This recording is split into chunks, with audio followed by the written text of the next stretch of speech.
Good morning, class. You see, we used to think that literacy was just reading, but now it's clear that it's also accessing, communicating, and understanding meaning. For instance, reading a stop sign is just one part of it. It doesn't mean stop forever, stop dreaming, stop smoking, or stop playing that loud music you're waking me up. It just means stop so you don't kill someone, which is arguably less dramatic.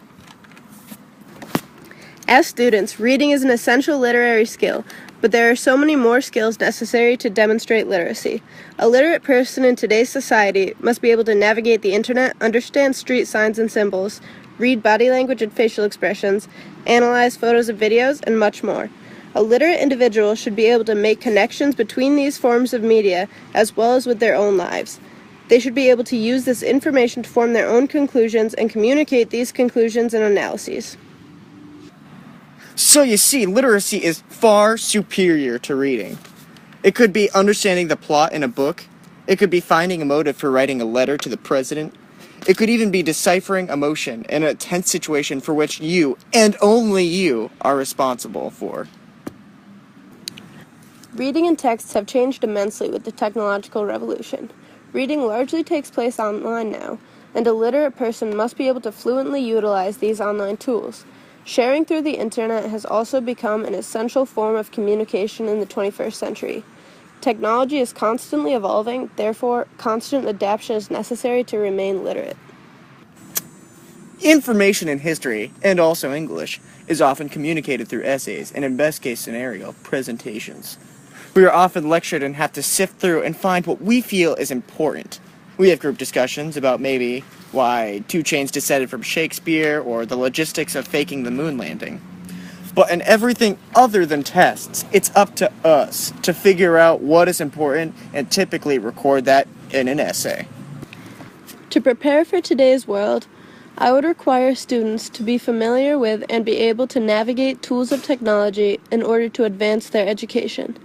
I would also require them to analyze texts by making connections to other texts, other forms of media such as film or music, as well as real-life situations. Students should be able to sequence events, recognize patterns in a text, and form opinions based on what they're reading. They should also be able to form an organized argument for those opinions using the text. I would require my students to be able to tell the difference between remembered history and actual history. That is to say, there's a difference between how we as people remember our past and how the past actually happened. I would require my students to search for historical empathy, to really get to know how the people would have felt and why they were feeling those ways. I would make them make connections to the future of today from a past event to see if history really does repeat itself. I would make them question what they believe to be fact and withhold bias and judgment from the past events.